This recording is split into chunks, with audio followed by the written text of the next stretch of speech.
Bon, je trouve que vraiment encore merci pour les interventions précédentes, parce que je découvre aussi des choses vraiment passionnantes. Alors, moi, vous m'avez donné le rôle difficile d'introduire impact des stéréotypes, quelles actions pour agir. Alors, je pense que ce qu'on a entendu avant était déjà tout à fait remarquable. Et donc, moi, je vous donne un peu ma vision des choses, hein, c'est ce qu'on s'était dit, et du travail que fait Femmes Numérique au travers qui est une fondation hein, qui soutient des actions qui œuvrent pour qu'il y ait plus de filles dans les filières et les métiers du numérique. Et je vais essayer de parler lentement. Alors, déjà, je voulais vous mettre... mais manifestement, les personnes qui sont là connaissent bien, très très bien le sujet de stéréotypes, donc on ne va pas passer trop de temps. Ce que je voudrais vous dire au travers de ces ces images, c'est que j'ai pris des images de 2017 hein, du salon de l'étudiant, où vous voyez bien les grandes écoles, l'étude des métiers d'avenir et le santé et le social qui les représentent. Vous voyez aussi ce qu'était un amphi pour le concours de développeurs en 2017. Alors, je vous ai mis un petit « Où est Charlie ?» Je ne sais pas si nos amis allemands connaissent ce personnage qu'on doit retrouver dans des images complexes. Mais en fait, quand je parlais de Charlie, je pensais à la fille ou la femme ou les quelques femmes qui sont dans cet amphithéâtre. Et par rapport à ce qui a été dit tout à l'heure, vous imaginez comme ça peut être impressionnant de se retrouver comme ça au milieu d'un amphi de ce type et qu'on est une femme, il faut quand même avoir du caractère pour arriver à trouver sa place. Et puis, ce que je voudrais dire, mais ça vous l'avez très bien dit aussi, donc je n'insisterai pas, c'est qu'en 2020, personne n'est à l'abri des stéréotypes. Et j'en veux pour preuve le site du gouvernement hein, qui recrute des 4000 conseillers numériques. Je ne sais pas si vous avez vu ce site. Bon, alors bien sûr, on ne parle que de conseiller, mais bon, ça, à la limite. Mais ce qui est plus gênant, c'est que vous voyez, le conseiller est un homme et que, bien sûr, qui il conseille, c'est une femme. Ça date de décembre de l'année dernière. Donc, c'est pas si loin que ça quand même. Et puis, je voudrais vous montrer une autre image que j'ai trouvée dans une revue scientifique dont vous voyez hebdomadaire, dont vous voyez le sigle en bas, c'est Elle. Et voilà, donc c'est à l'occasion d'un reportage que faisait la journaliste sur le positionnement des GAFAM par rapport à la planète. Cette image m'a vraiment frappée parce que je me suis dit, au-delà du fait que ça représente des hommes très célèbres ou qui ont remplacé des hommes très célèbres qui ont été fondateurs d'entreprises qu'on connaît, il y a une image de puissance que je trouve assez frappante. Et on n'a pas d'équivalent pour les femmes. Alors, avec l'équipe de Femmes Numérique, on a essayé d'imaginer qu'est-ce que pourrait être une image comme ça pour les femmes, parce que on a quand même beaucoup tendance, hein, je vous l'ai dit, j'ai mis à citer des femmes qui ont été pionnières, mais vraiment, les jeunes filles, je ne suis pas très sûre qu'elles se reconnaissent là-dedans. Et du coup, voilà ce que je vous propose, mais j'aurais pu en faire d'autres, hein, il n'y a pas qu'elles. Mais il faut aussi s'imaginer qu'on n'a pas l'habitude de mettre les femmes en situation de pouvoir, de valoriser les femmes en situation de pouvoir. Et vous avez là, en bas à gauche, Douana Prekeup, qui est une spécialiste de l'intelligence artificielle, qui est la patronne de DeepMind, une filiale de Google, qui travaille tout particulièrement, je ne vais pas parler trop vite, sur l'intelligence artificielle médicale. Vous avez Carole Shaw qui a été la toute première à faire River Red, qui est un jeu vidéo qui a eu énormément de succès et qui est considéré comme un basique du genre. Voilà, vous avez également la femme qui a été PDG de Yahoo et qui l'a considérablement développé au tout début de sa création jusqu'en 2017. Vous avez en haut à droite une femme qui a également totalement révolutionné et développé eBay. Et tout en haut, j'ai mis quelqu'un aussi qui est peu connu et pourtant on parle de l'informatique quantique, c'est une des personnes, c'est elle qui a été à la découverte d'une des structures quantiques les plus intéressantes pour développer les capacités de l'informatique quantique. Donc, je pense que c'est important de noter dans cette image un peu ludique deux choses. Première chose, on n'a pas l'habitude de présenter les femmes en pouvoir, hein, c'est-à-dire si elles font de l'informatique, voilà, admettons, mais leur donner une image de pouvoir, c'est pas courant. Et en plus, on ne parle pas de celles qui sont encore en train de transformer. Et pas seulement Ada Lovelace, pas seulement Eddie Lamar. Hein, ok, c'était bien, mais il y en a d'autres dont on ne parle pas. Donc déjà, il y a un premier sujet qui est on ne parle pas des femmes. Et non seulement on n'en parle pas, mais l'image de femme puissante est toujours un peu gênante. Et en plus, je pense que les femmes ne sont pas particulièrement enclines à se mettre en valeur. Donc du coup, quelques chiffres rapidement, parce que je ne voulais pas vous assommer avec les chiffres, mais FAMAT Numérique a surtout travaillé sur la cible scolaire avant le bac. Et on a l'intention aussi de regarder ce qui se passe entre le bac et le premier emploi. Et là, évidemment, il y avait des intervenants particulièrement bien placés pour en parler. D'ailleurs, qu'on aimera peut-être recontacter pour avoir leur avis si elles en sont d'accord. Donc, quelques chiffres. Pourquoi c'est intéressant de regarder ces chiffres? Parce qu'ils sont récents et ils montrent ce qu'est la répartition des filles dans les spécialités en terminale. Donc, vous savez que depuis la dernière réforme, les élèves, à partir de la première, ont le choix entre ce qu'on appelle des triplettes, c'est-à-dire 3 spécialités en première qui correspondent à des heures de cours dans un domaine particulier et qui deviennent plus que 2 spécialités en terminale. Donc là, je vous zoome l'année 2019-2020, les spécialités qui ont été choisies et leur répartition hommes-femmes, garçons-filles. Donc tout en haut, vous voyez qu'en terminale générale, vous avez enfoncé, c'est les filles, 56,1% de filles, 43,9% de garçons. Et la spécialité la moins pourvue en filles, la proportion des filles dans des classes de cette spécialité, c'est la dernière qui vient d'être créée, c'est numérique et sciences informatiques. Donc je ne sais pas comment nos amis allemands font pour ces spécialités dans leur propre domaine, mais il a été décidé de mettre clairement une nouvelle spécialité qui s'appelle numérique et sciences informatiques. Et le moins qu'on puisse dire, c'est qu'elle a très peu de succès, pour des tas de raisons que je pourrais développer si vous le souhaitez, mais c'est quand même très, très frappant. Par contre, c'est important de noter qu'un peu en dessous, vous voyez mathématiques, physique, chimie. Et là, la proportion des femmes est tout à fait, dans les classes, est tout à fait proche des hommes ou de l'égalité en nombre, puisqu'on est à pratiquement 42%, bon, 58% pour les garçons. Donc là encore, dire que les filles ne sont pas faites pour les maths ou ne vont pas en maths, il faut être prudent là-dessus, mais en tout cas, ce que montre ce chiffre, c'est que numérique et sciences informatiques, ça fait quand même peur pour engager des heures de cours, du temps, et peut-être son avenir professionnel là-dessus. Je me permets juste de vous couper.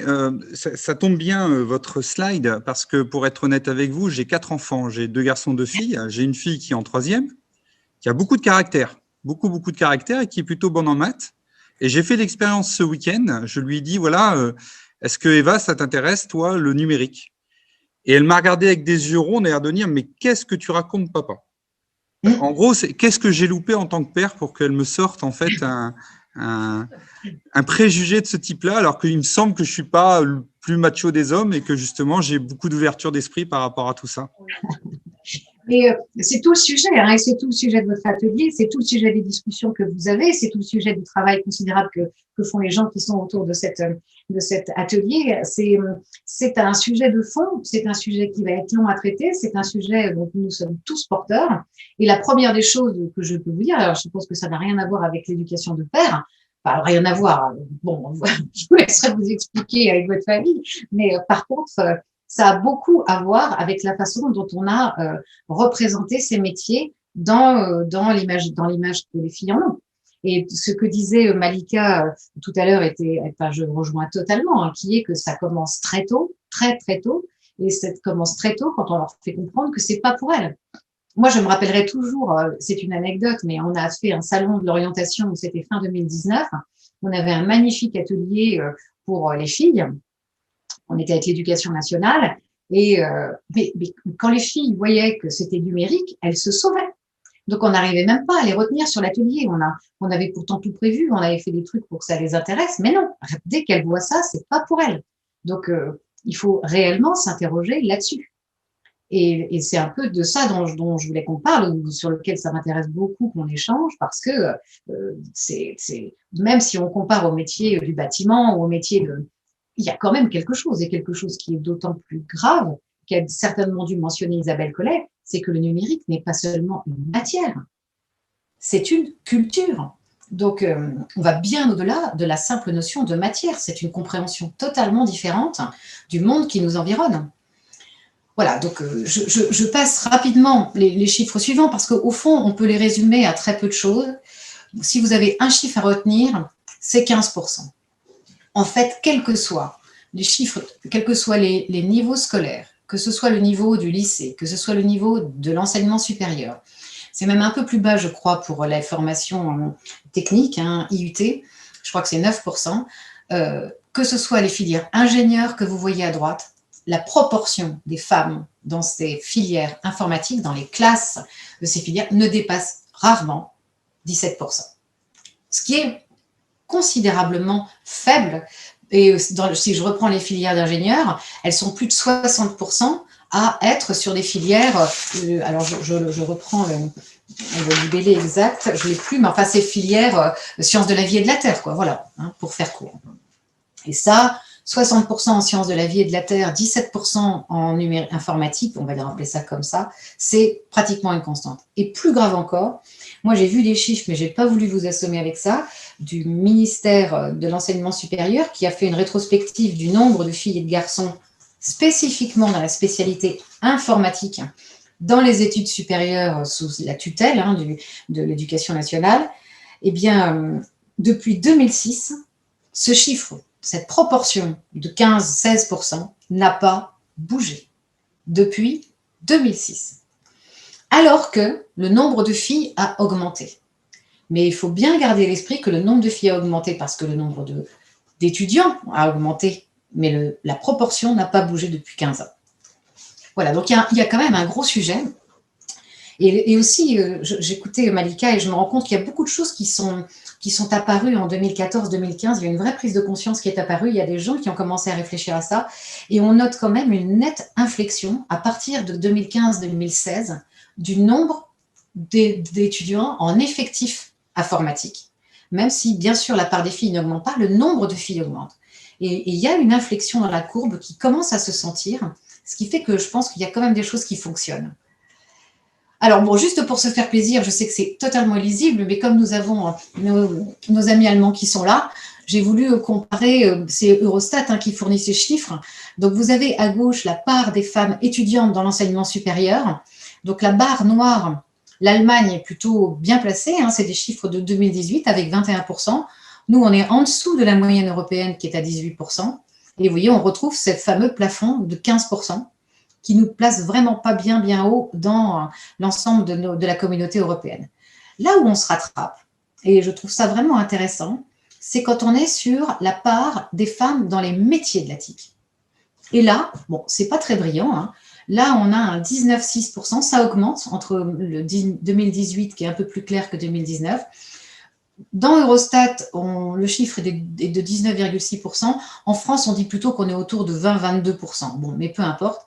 Et là, j'en suis désolée pour nos amis allemands, mais peut-être qu'ils n'ont pas ces chiffres-là, eux, de leur côté, mais ça a l'air d'être plus faible que nous. Bon, alors les chiffres sont ce qu'ils sont, surtout en Eurostat, c'est très compliqué, mais voilà, je voulais les mettre pour peut-être faire une petite comparaison, mais notez bien quand même qu'au niveau de l'Union européenne, c'est pas très brillant en moyenne. Donc, vous m'avez posé la question, quelles actions? Donc, je pense qu'on a eu vraiment un florilège extrêmement intéressant des actions qui ont été présentées ce matin, tout à l'heure, je veux dire, et surtout, cette idée de mesurer l'impact, c'est quelque chose de très, très fort, je crois. Parce que des actions, il y en a énormément. Et la question, c'est comment ça se fait qu'avec toutes ces actions, on n'a pas réussi à faire décoller la courbe autant qu'on aurait cru. Donc là, je ne vais pas dire des choses qui vont beaucoup surprendre les gens qui vous entourent et qui nous entourent parce que de ce que j'ai entendu, beaucoup de choses sont faites déjà au travers de ce que je vais dire. Excusez-moi, c'est un tout petit peu flou, mais en fait, déjà, une des premières choses que nous, on constate, c'est qu'il faut agir aux étapes clés et les étapes clés commencent très tôt. Donc, agir bien sûr auprès des élèves de primaire, de collège, de lycée, mais agir aussi, et ça c'est beaucoup plus compliqué, auprès des prescripteurs, que sont les animateurs, les professeurs, et bien entendu, alors là on touche au grand public et c'est très complexe, les parents. Mais nous, ce qu'on a vu, et je voudrais vous donner un exemple, mais ça je pense que vous le savez, on a soutenu une association qui fait des ateliers, qui est très connue, qui s'appelle Les Petits Débrouillards, et qui n'attendait pas FAMAT numérique pour développer ces ateliers.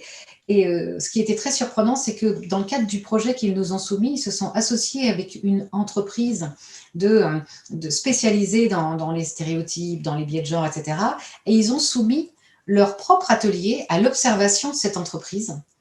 Et alors là, ils ont été assez stupéfaits de constater que ça faisait des années qu'il faisait ces ateliers, et il n'avait jamais pris conscience à quel point il manipulait des biais de genre avec grande aisance, et à quel point finalement les filles sortaient de ces ateliers avec l'idée que le numérique, c'était pas pour elles. Chose que Isabelle Collet avait déjà observée dans plusieurs de ses études auparavant.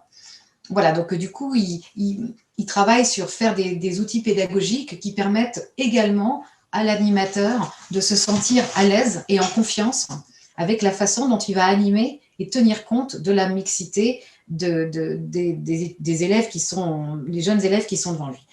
Ensuite, l'autre étape clé qui me paraît absolument essentielle, c'est le collège. Pourquoi le collège? Parce qu'il y a quelque chose, vous en avez parlé, je crois, Malika, mais les entreprises ont vraiment un coup à jouer en collège avec les stages de troisième ou les stages en entreprise.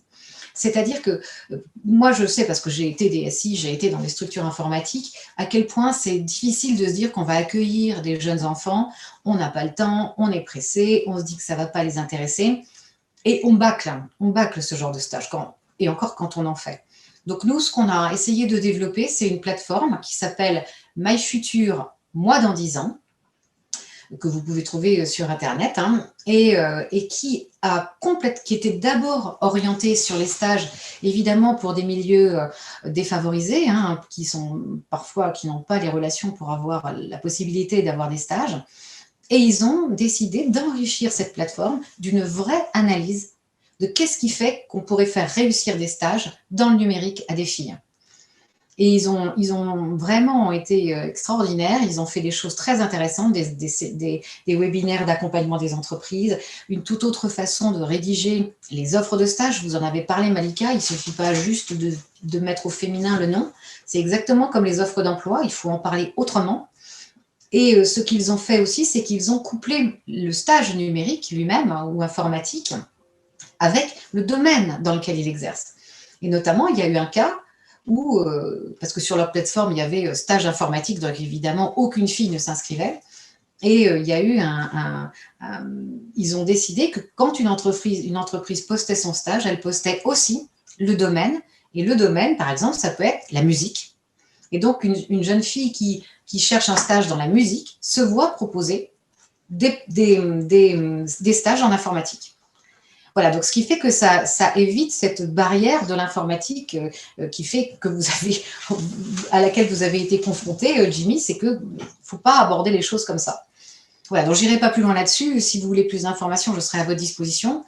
Donc, il ne faut pas oublier que là aussi, les entreprises, elles ont un rôle sociétal. Si elles veulent pouvoir embaucher les gens, si elles veulent pouvoir donner envie, il ne faut pas qu'elles se mettent simplement à la porte du marché du travail. Il faut qu'elles s'impliquent beaucoup plus, comme vous le faites AXA par exemple, mais qu'elles s'impliquent beaucoup plus en amont dans la perception que les enfants, les jeunes gens ont de leur métier. Et on a vraiment des entreprises qui sont tout à fait passionnantes là-dessus. Et enfin, le lycée, pour les raisons que je viens de dire, je ne vais pas les développer. Vous avez vu ce que c'est que les inscriptions en filière numérique et système d'information. Donc là, tout le monde a très bien compris quels étaient les enjeux. Simplement, moi, ce que je dirais, je compléterais aussi par quelque chose de très important, parce que c'est la période de l'orientation, c'est une période où on met une pression considérable sur les filles pour qu'elles décident. Et évidemment, l'impact de l'environnement social est très, très important dans ces choix. Et du coup, je pense que c'est très important de développer des plateformes de marrainage et de développer des sites ou des outils pour les accompagner dans la durée. C'est-à-dire qu'elles n'aient pas toujours les mêmes interlocuteurs pour parler de leur choix. Et je pense que le syndrome de l'imposture dont tout le monde parle, il est particulièrement prégnant à ce moment-là. Et si on ne leur donne pas confiance, si on n'accompagne pas ces filles et ces jeunes filles dans une meilleure confiance en elles-mêmes, hein, on confère l'image de pouvoir que je vous ai montrée tout à l'heure, on ratera une partie des choses parce qu'à chaque fois, elles vont se retrouver, excusez-moi, elles vont se retrouver confrontées au mur social qui lui est constamment opposé. Voilà, donc là encore, et là encore beaucoup de choses à dire sur les rôles modèles, sur les marrainages. Je ne sais pas si Isabelle Collet en a parlé ce matin, mais c'est extrêmement important de se dire que n'est pas marraine qui veut, n'est pas rôle modèle qui veut. Et je peux vous dire que pour l'avoir expérimenté moi-même, les femmes ne sont pas exemptes du tout de biais de genre. Et ce n'est pas parce qu'elles exercent l'informatique qu'elles ont les beaux mots pour en parler aux jeunes filles. Je savais que c'était de la faute des femmes, merci de le souligner. Ah oui, mais oui, il faut toujours trouver un prétexte. Donc, non, mais Alors, je vais vous donner un exemple qui, moi, me tient à cœur parce que j'étais la première à le faire. Beaucoup de femmes interviennent en s'adressant aux jeunes filles en disant « osez ». Ayez le courage d'oser. On ne dit pas aux filles « osez devenir infirmière »,« osez devenir institutrice ». Quand on dit « oser », on sous-entend d'emblée que ça va être difficile et qu'il faut avoir du caractère et qu'il faut se battre. Et les filles, là, sans tomber dans les biais de genre, c'est pas qu'elles n'ont pas envie de se battre, c'est qu'a priori, sans savoir pourquoi, c'est pas passionnant. Donc, ce discours-là qui est courant chez les femmes modèles, qui souvent, en général, représente un niveau très élevé de formation, de culture, est pratiquement, je dirais, est très, très loin de ce qu'attendent les jeunes filles dans le discours de confiance qui leur permettrait de s'engager dans ces filières. Voilà, et puis je vous passe aussi vraiment quelque chose de très important, mais nous, quand on a fait ce travail-là, on a été en partenariat très étroit avec l'Éducation nationale, qui fait partie de notre COMEX, et qui, lors des États généraux du numérique l'année dernière, ont réellement insisté sur, ils ont fait un atelier sur enseigner sans biais de genre. C'est un vrai sujet pour eux, dont ils s'emparent. Et on sait aussi toute la difficulté qu'il y a à avoir des professeurs qui sont les deuxièmes prescripteurs de nos enfants, qui connaissent ces métiers, qui savent de quoi ils parlent. Et vous parliez tout à l'heure des compétences, hein, je crois que c'était Sophie qui parlait des compétences, qui fait que beaucoup de filles ne se reconnaissent pas dans les compétences. Les professeurs sont les premiers à imaginer quelles sont les compétences nécessaires pour des métiers qu'ils ne connaissent pas. Et les entreprises qui recrutent, on ne parle plus de compétences, maintenant pour faire moderne, on parle de soft skills, mais ces fameux soft skills sont maintenant des compétences très intéressantes et complètement différentes de ce qu'on pouvait imaginer de ces métiers il y a encore quelques années. D'accord, ce que je retiens quand même, c'est effectivement un gros travail envers les prescripteurs de l'Éducation nationale, des parents, des entreprises aussi. Alexandre Desrousseaux rappelait aussi qu'effectivement, même pour le stage de troisième, il faut aussi que les entreprises soient prêcheurs de la bonne parole, si je puis dire, et soient plus ouvertes envers la possibilité d'accueillir des filles, même pour des entreprises numériques. C'est quand même quelque chose, effectivement, qui est très important. Alors, il y a de très bonnes nouvelles. Hein. D'abord, moi, j'ai eu l'occasion et j'ai encore l'occasion de discuter avec des DRH d'entreprises, etc. Et c'est vrai qu'ils se positionnent un peu trop, surtout les DRH. Quand il y a des responsables RSE, je dirais qu'ils sont un peu plus affûtés sur le fait qu'on ne peut pas juste se plaindre qu'il n'y a pas assez de filles. Par contre, les DRH qui sont soumis à énormément d'injonctions contradictoires se positionnent en consommateurs du marché du travail et disent mais alors comment ça se fait qu'est-ce que je peux faire, comment ça se fait qu'il n'y a pas assez de femmes. Et la première question que je lui pose, c'est qu'est-ce que vous faites vous déjà pour les femmes chez vous? Est-ce que vous leur avez posé la question? Est-ce que vous leur avez demandé si elles étaient contentes? Et deuxièmement, est-ce que vous auriez envie de présenter ça à des enfants de troisième? Et c'est vrai, là encore, hein, dans le milieu des systèmes d'information, c'est pas qu'on est plus débordé que les autres, hein, mais en tout cas, c'est vrai que c'est très difficile de trouver les gens qui vont avoir du temps pour accompagner correctement les élèves. Donc, il y a une responsabilité aussi dont ils sont conscients, il faut bien le dire. Alors, la deuxième bonne nouvelle, c'est qu'ils commencent vraiment à s'intéresser à ça. Et la deuxième bonne nouvelle, c'est que dans ces entreprises, il y a des femmes. Et que les femmes sont, en général, de très bonnes professionnelles, je dirais même très souvent, qu'elles aiment leur métier. Bon, il faut qu'elles fassent attention quand elles en parlent, justement, à ne pas elles-mêmes véhiculer des biais de genre qu'elles ont subis ou qu'elles subissent encore. Mais elles sont en général extrêmement motivées pour devenir ambassadrices, pour intervenir. Je suis surprise du nombre de femmes qui sont prêtes à agir en tant que femmes du numérique dans les établissements. Et la troisième bonne nouvelle, qui n'était pas le cas il y a encore quelques années, franchement, je crois que les établissements s'ouvrent beaucoup plus aux entreprises qu'ils ne le faisaient avant. Et vous connaissez bien cette fameuse fracture qu'il y avait entre ces deux mondes. Et donc, je pense qu'on est en train quand même de réunir des facteurs clés de succès qui vont faire bouger les choses. Il commence à y avoir une confiance qui s'instaure dans ces deux milieux-là. Mais l'impact, quand des entreprises ont un discours sociétal, je leur dis toujours que le discours sociétal, c'est de prendre conscience qu'ils ont un rôle à jouer dans l'éducation, la compréhension des jeunes gens sur ce que sont ces métiers et de leurs enjeux. Donc là, ce que je voulais vous montrer, mais ça, Malika a très bien dit tout à l'heure, en faisant la distinction entre l'informatique et le numérique, je crois aussi qu'il y a quelque chose de très important à se dire, c'est qu'on ne sait pas très bien de quoi on parle. On dit que les filles n'ont pas envie d'entrer dans l'informatique, mais on ne parle pas du numérique avec ces fameux nouveaux métiers.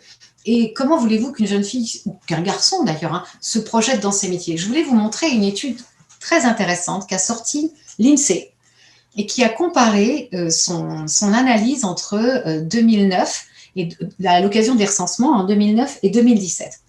Et en haut à gauche, ce que vous voyez, c'est la proportion des actifs dans les métiers du numérique en 2017. Donc, ils ont beaucoup simplifié, c'est très compliqué hein, quand les référentiels des métiers sont en train de muter, plus personne ne s'y retrouve. Mais enfin bon, admettons. Donc, vous voyez que tout en haut, si vous le voyez, support informatique et système d'information, 17% de femmes, 83% d'hommes. Vous voyez comme on retrouve les chiffres dont je vous parlais tout à l'heure. Mais regardez, communication, interface utilisateur et création numérique, ça change tout. Alors, sans tomber dans le stéréotype, dès qu'il y a de la création, c'est pour les filles. Mais ça rejoint ce que je vous disais sur la musique, c'est une autre façon d'aborder ces sujets de façon un peu plus attractive que, vous voyez, je vous ai mis une petite image de l'informatique d'hier. Moi, je l'ai connue comme ça, l'informatique, donc fallait quand même aimer. Hein. Et vous voyez expertise et conseil, et vous voyez ce qui est assez stupéfiant, analyse de données et intelligence artificielle, où on aurait pratiquement 45% de femmes. C'est un chiffre qui est très surprenant. Alors, pour tempérer nos ardeurs, ce qu'il faut voir dans le tableau d'en dessous, c'est que ce sont encore, vous voyez, vous avez en bas, en dessous, la répartition des emplois par métier. Vous voyez que la majorité des emplois, d'ailleurs, elle diminue dans un support informatique et système d'information, c'est-à-dire dans l'informatique, la vieille informatique hein, est en train de baisser en part d'emploi. Par contre, évidemment, sans surprise, entre 2009 et 2017, j'ai mis en vert, les emplois augmentent sur le développement, sur le management bien sûr, sur la communication bien sûr. Et qu'est-ce qui baisse à nouveau? Infrastructure, réseau et télécommunications. Et qu'est-ce qui monte à nouveau? C'est données et intelligence artificielle. Mais ça n'est que 2,6% des emplois. Donc on n'est pas sur un phénomène de masse. Mais je vous ai mis à droite cette étude, elle est vraiment remarquable. C'est Data Scientist, Community Manager, quels sont les métiers du numérique? Voilà, donc je vous la recommande. Mais je pense que mais vous l'avez déjà dit, donc je ne voudrais pas le redire, mais nous sommes en train de parler d'un autre monde et nous sommes déjà en train de dire que les femmes ne sont pas faites pour ça. Or, ce qui est vraiment très intéressant, c'est que quand elles sont dans les emplois, elles sont bien sur les nouveaux métiers et pas sur les anciens. Donc ça veut dire qu'il y a un espoir qui est que ces nouveaux métiers ont bien plus de chances de les intéresser que les anciens. Donc la façon dont on va leur présenter, la façon dont on va en montrer les enjeux va être déterminante. Et le problème qu'il y a, c'est que si on prend chez nous en France notre filière numérique, et d'ailleurs ça s'appelle numérique et sciences informatiques, dont je vous parlais en première, quand on regarde le programme, c'est quand même du très lourd. C'est du programme où on parle de fichiers, d'indexés. Il faut pas non plus laisser croire que l'informatique, c'est pas, ou même le numérique, c'est pas technique, c'est faux. Il faut quand même apprendre des choses. Il ne faut pas se dire que n'importe qui peut le faire. Là aussi, ce serait tout à fait déplacé. Il se trouve qu'il y a des gens qui sont capables de le faire, qu'on n'a pas identifié, et qu'il faut absolument trouver, mais tout le monde n'est pas capable de le faire. Mais voilà, ce que je voulais donner aussi comme message d'espoir, c'est que les femmes sont bien plus intelligentes qu'on ne le pense et elles sont déjà en train de se positionner plus sur ces nouveaux métiers et effectivement de ne pas s'intéresser, et elles se désintéressent des anciens métiers, mais ça tombe bien, un certain nombre d'entre eux sont en perte de vitesse. Alors, je voulais vous faire part d'une réflexion aussi, mais j'ai presque fini, je crois que c'est ma dernière diapo, oui c'est l'avant-dernière, mais l'autre est très simple. Je voulais aussi vous faire part d'une autre remarque qui est qu'il y a un gros sujet. Mais alors là, le Corif, je pense qu'il est parfaitement à l'aise là-dessus. Et c'est pour ça que j'aimerais bien recontacter peut-être Malika si c'est possible. C'est, vous voyez, à droite, vous avez la demande, ce qu'on appelle la demande en termes d'emploi. Et je vous ai remis nos chiffres. Et à droite, vous avez l'offre d'emploi. Je vous ai remis tous ces métiers, 23%, enfin, en France, on dit 23% de femmes dans ces métiers-là. Mais la vraie question, c'est qu'est-ce qui se passe au milieu? Et alors, je ne sais pas, vous avez des enfants, vous me l'avez dit, Jamie, mais il y a peut-être des gens qui ont des enfants qui sont déjà dans ce maelstrom de la formation entre l'école et le premier emploi. Et moi, je ne connais pas de jeunes gens qui parlent de cette époque sans dire à quel point ils ont été perdus dans leur orientation. Donc, et c'est particulièrement vrai pour l'informatique. Donc, ce que je voulais vous montrer, même si c'est flou, c'est pas très important, c'est que chez nous, je ne sais pas comment ça se passe en Allemagne, mais chez nous, les filières de formation sont complexes. Donc, évidemment, il y a l'université, avec licence 1, licence 2, master, doctorat. Il y a les études bac pro, enfin licence pro avec DUT, BTS. Il y a les études avec les classes prépa, école d'ingénieur, etc. Et voilà, déjà, tout ça, il faut se débrouiller. Puis, en dessous, quand on est au niveau du bac, vous avez la terminale générale, première générale, mais les terminales technologiques, les terminales. Il faut aussi penser, et alors ça, je sais que vous savez le faire bien mieux que moi, à toutes ces branches dans lesquelles se trouvent les jeunes gens. Il faut presque mettre autant d'énergie dans chacune de ces branches pour donner des chances à ces élèves de s'intéresser au numérique parce que, et c'est ce que je voulais souligner, et d'ailleurs on était il n'y a pas longtemps en train de discuter avec Simplon, que je vois que vous connaissez aussi, qui soulignait que, vous voyez, je vous ai mis un œil là sur l'offre, et l'œil pointe sur quoi? Essentiellement, en matière d'offre d'emploi, sur les bac plus 5, bac plus 4, bac plus 5, master, école d'ingénieur.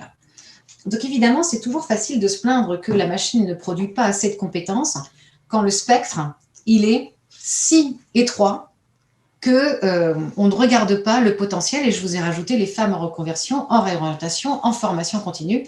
Et le sujet, c'est que justement, on arrive à élargir ce spectre. Donc on a un grand nombre d'enjeux sur cette diapo-là. On a un enjeu à gauche qui est l'enjeu de comment faire comprendre, connaître aux élèves les métiers, les filières, avec leur langage, de façon ludique, parce qu'il y a plein de gens qui font ça. Vous en avez parlé aussi, Malika, comment les orienter, etc. Toute initiative est bonne à prendre, mais c'est très compliqué. Il y a aussi un sujet de la communauté éducative là-dessus, de l'orientation. Il y a ensuite comment comprendre, je vous ai mis en bas ce nuage de tous ceux qui travaillent pour la réorientation, vous l'avez dit, c'est les parcours variés, la variété des parcours, mais qui a connaissance de ça? Mais très peu de gens, à part ceux qui le font. Donc, les passerelles entre tout ça. Vous savez, une des raisons pour lesquelles, à mon avis, les élèves ne sont pas mis en NSI, ne vont pas en NSI, c'est aussi parce que les parents ont peur de les enclaver dans un couloir trop tôt. Et pourquoi? Parce que l'informatique continue à être pensée comme une matière technique. Voilà, donc arriver à faire comprendre ce potentiel de formation, cette richesse où on peut se tromper, on peut être reformé, il n'y a pas de risque à faire de l'informatique, à s'intéresser au numérique. Il n'y a pas de risque, il y a beaucoup de choses qui sont en train de se mettre en place. Je pense à la grande école du numérique qui est récente. Enfin, voilà, c'est aussi des leviers formidables. On est loin des cercles rouges que je vous ai mis. Il faut arrêter avec le bac plus 4 et bac plus 5. Comme d'ailleurs dit le patron de Simplon, Fred Bardot, il dit, mais de toute façon, ils peuvent avoir des compétences au moins aussi intéressantes, beaucoup moins chères, en allant voir dans des formations complémentaires, dans des licences pro. Voilà, il faut qu'eux aussi, ils changent un peu leur référentiel. Voilà, je n'irai pas plus loin. Ce que je vous ai mis après, c'est le résumé de ce que je viens de vous dire. J'insisterai simplement sur le fait qu'il y a une communication grand public à instaurer dans la durée. Nous-mêmes allons y travailler. Et voilà, on en reparlera peut-être parce que plus on sera à l'occasion de cette communication capable de rayonner et de faire rayonner tout ce qui avance bien, mieux ce sera. Voilà, je suis à votre disposition si vous avez des questions. Oui, il y a Alexandre Desrousseaux qui disait « Ces nouveaux métiers qui semblent attirer les filles ne sont-ils pas surtout des métiers plus humains que techniques, UX et CM, plus que la production de code? La bonne nouvelle ne serait-il alors pas sur les stéréotypes, mais sur les besoins des entreprises ?» Alors, donc, la question, si j'ai bien compris, c'est est-ce qu'on n'est pas encore dans le stéréotype quand on dit que les femmes vont s'intéresser à l'intelligence artificielle c'est ça? Oui, bonjour. Oui, effectivement, c'est peut-être une partie de la question, parce que moi j'ai l'impression que les métiers dont on dit qu'ils attirent plus les filles, on voit enfin décoller certains métiers avec un taux de féminisation croissant. On me cite souvent des métiers où ce sont souvent les composantes humaines, communicationnelles, qui sont prédominantes, en tout cas dans l'imaginaire collectif. Et donc du coup, ce serait pas un problème de stéréotype. Les métiers de codeur resteraient perçus comme geeks et masculins et matheux. Mais ça n'empêche que ça pourrait être une très bonne nouvelle quand même, puisqu'effectivement, les métiers du codage, on va en avoir encore beaucoup besoin, hein, un tiers des recrutements, c'est là-dessus, mais les métiers qui vont se développer, qui vont avoir de plus en plus besoin de recrutement, notamment dans les entreprises qui se digitalisent, pas les entreprises du numérique, ce sont peut-être effectivement ces nouveaux métiers qui font peut-être moins peur aux filles. Donc peut-être qu'effectivement, il y a peut-être là un débouché. Mais voilà, je pense qu'on est au début de quelques évolutions. Moi, j'aimerais bien avoir votre sentiment là-dessus sur est-ce que c'est vraiment des métiers plus humains qui attirent plus, ou est-ce que vraiment les métiers tech commencent à attirer les filles? Mais si je peux me permettre, je pense que les deux sont vrais. Je pense que ce qui était dit tout à l'heure était juste aussi. On est dans le temps long, hein, on ne pourra pas comme ça du jour au lendemain donner envie aux filles de faire de la technique. Mais par contre, il y a bien plus de filles, il y en a pas moins. Il faut savoir qu'il y a eu une période où ça baissait. Donc, ce qui est quand même assez inquiétant, ça a été à peu près jusque dans les années 2012-2013. On atteint à peine le niveau de 2006. Faut vous rendre compte que c'était quand même… Donc, ça repart. C'est déjà une bonne nouvelle. Ensuite, moi, l'IA, on voit la progression des femmes dans l'IA. Je ne considère pas que l'IA soit particulièrement un métier de communication, hein. Ça peut être plein de choses. Mais je pense que, là encore, je ne veux pas tomber dans le stéréotype de dire que ce sont des métiers qui ont des enjeux plus importants, parce que c'est comme si les hommes ne s'intéressaient pas à des métiers à enjeux, ce qui est complètement faux aussi. Donc, là encore, on peut dire beaucoup de choses là-dessus. Moi, je pense qu'il faut se dire que, avant de tirer sans doute des conclusions hâtives, on constate ça, tant mieux. Mais ce qu'on peut se dire, c'est qu'on est en train de voir entrer le monde du numérique dans notre monde, vraiment. C'est-à-dire qu'il est en train de transformer tel qu'il est en train de transformer à tout point de vue. Et que c'est cette entrée du monde du numérique qui fait que tout d'un coup, par absorption, les filles vont finir par y rentrer. Donc, la pire des choses serait qu'elles ne s'y sentent pas du tout légitimes. Mais de toute façon, de gré ou de force, elles rentreront d'une manière ou d'une autre dans ce monde-là parce qu'il nous envahit. Moi, je pense que l'IA, c'est bien. Je pense qu'on fait peu de choses sur la cybersécurité, mais je suis convaincue que les filles peuvent s'intéresser à la cybersécurité aussi. Donc, on n'est plus sur l'enjeu du transport de la fibre. On n'est plus sur l'enjeu on est sur des enjeux sociétaux tellement importants que dans tout ce qui est en train de se passer dans le numérique, que je suis convaincue qu'en en parlant bien, et c'est ça qui est fondamental, c'est arrêtons de parler de technique. C'est vraiment, c'est des métiers, voilà, c'est des métiers qui peuvent être absolument passionnants. Voilà. Mais là encore, on est au tout début, hein, je pense qu'on est dans les prémices. Un très grand merci, Laure, pour la qualité de votre intervention. Merci beaucoup. Maleka, vous vouliez intervenir ? Merci beaucoup. Je trouve que c'était super d'avoir des chiffres. En tout cas, c'est bien parce que ça montre aussi la réalité des choses. Je trouve que vraiment, c'est important de le montrer, de voir aussi cette évolution. J'irai regarder l'étude de l'INSEE. Je la connais pas, mais je trouve que c'est super. En même temps, je vous rejoins dans tout ce que vous avez dit. Je pense que d'avoir une autre terminologie aussi, c'est important. Autant quand on parle d'un métier qu'on connaît, on sait utiliser un vocabulaire assez simple et donner envie. Autant quand on ne connaît pas un métier, on a tendance à employer des termes tellement plus compliqués juste pour montrer que c'est un savoir et que c'est un métier difficile, c'est un métier compliqué et que personne n'a sa place. Autant je le vois quand on parle des métiers du numérique et de l'informatique, autant je le vois quand on parle des métiers d'ingénieur en urbanisme ou dans des métiers d'ingénieur en travaux publics. J'ai exactement le même constat. Dès qu'il s'agit d'un métier un peu technique, je vais vous donner un exemple concret. Quand mon frangin me parle de l'électricité et qu'il doit faire mon armoire électrique, il va m'employer des termes tellement compliqués juste pour que je dise je ne comprends pas et que je m'en fous un peu de ce qu'il dit. Alors qu'à partir du moment où ça devient compliqué, je dis attends, explique-moi clairement parce que tu as l'air de dire que c'est compliqué, mais je suis pas sûre que ce soit si compliqué que ça. Je peux autant apprendre que toi. Donc effectivement, employer des termes pour montrer que on n'a pas notre place et on n'a pas la place de certaines personnes. Je pense que ça, c'est une question fondamentale quand on parle de métier. Ça, je vous rejoins totalement. De parler d'orientation. De toute façon, on n'a pas le choix. Et c'est vrai ce que vous venez de dire, de gré ou de force. De toute façon, on devra influencer, donner les mêmes opportunités de choix d'avenir aux filles comme aux garçons. Et qu'on n'a pas le choix parce que l'avenir ne va pas se construire qu'avec un seul sexe. C'est pas possible.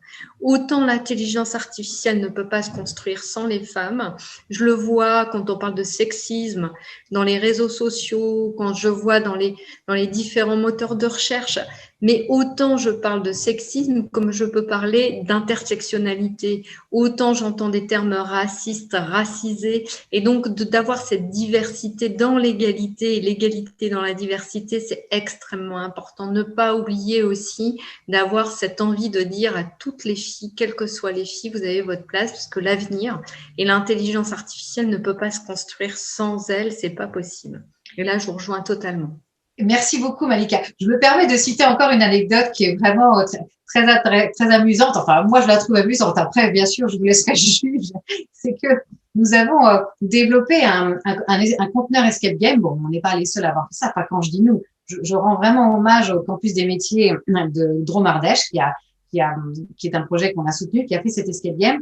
Pourquoi je vous en parle? Parce que cet escape game, qui consiste à sauver le monde parce que un virus informatique, on savait pas à l'époque ce qui allait nous arriver, parce que quand on a conçu le scénario, c'était avant mars de l'année dernière, mais un virus informatique affectait le monde et il fallait sauver le monde, et il est vraiment fait de façon très pédagogique pour former, pour comprendre ce que c'est qu'un langage, comprendre ce que c'est qu'un automate, comprendre ce que c'est qu'un réseau IP, un réseau, etc. Pourquoi je vous dis ça? C'est que c'est là aussi où je trouve que l'expérience est très intéressante. C'est que lorsque les jeunes filles, on n'a pas voulu que ce soit que pour les filles. On a pris les risques. On a dit garçons et filles feront l'exercice dans l'escape game. Eh bien, figurez-vous que lorsque ces filles, et ça marche pratiquement à tous les coups, sont dans l'escape game, elles ne se comportent plus du tout de la même façon que quand elles sont en classe. Donc, c'est tout juste si elles ne poussent pas les garçons en leur expliquant qu'ils comprennent rien.